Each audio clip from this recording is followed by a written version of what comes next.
Good evening, everyone. My name is Henrietta Lacks, and before I start today, I'd like to ask you, have you ever thought about how our vaccines, our antibiotics, and our medications were made available? And I don't mean by how the doctors or the scientists created them in labs.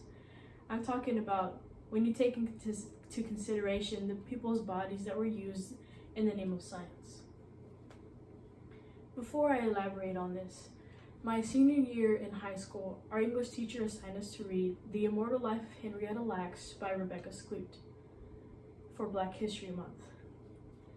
Henrietta Lacks is one of the people whose bodies was used in the name of science to create our vaccines, our medications, and our antibiotics. And it all started in 1950. Henrietta Lacks had just given birth to her last son when she started to experience extreme pelvic pains.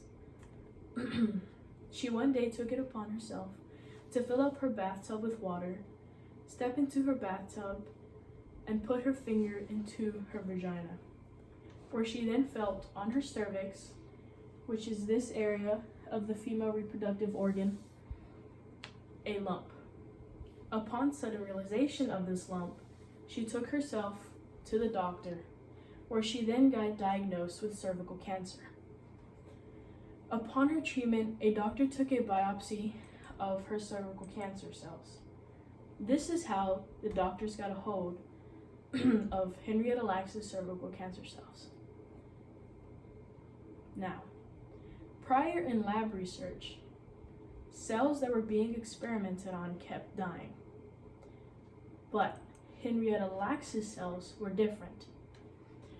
Despite Henrietta Lacks dying in 1951, her cells continued to grow outside of her body.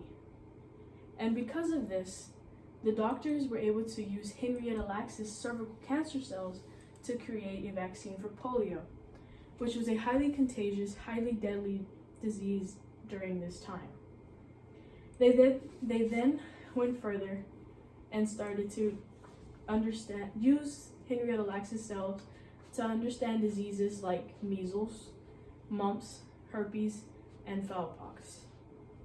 They then took it even further and created new fields in the medical branch, where they were able to make cellular cloning available, the studying of human genetics, and virology. Now, despite so much of what Henrietta Lacks has done for the medical community, she receives little to no recognition.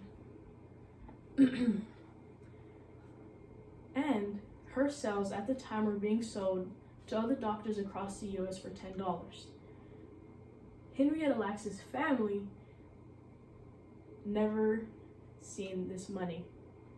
Little did they know at the time that their mother's cells were being experimented on.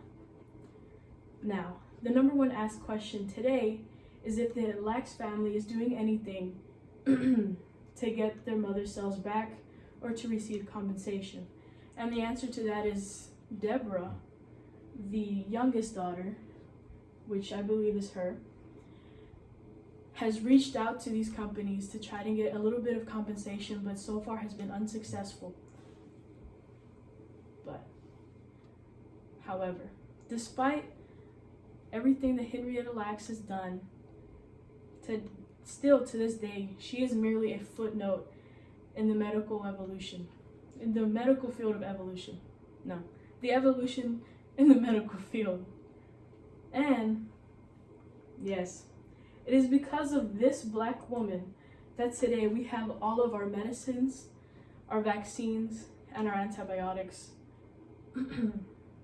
So what I'd like for you to do, the next time you go to the doctor and you're seen for an infection, or you receive a vaccine for the flu, or anything that you might receive a vaccine for in this time, to give a little bit of a thank you to Miss Henrietta Lacks, who has unknowingly given so much to this world through her cervical cancer cells. Do I have any questions? No? Okay. Thank you for your time. Once again, my name is Henrietta Lacks.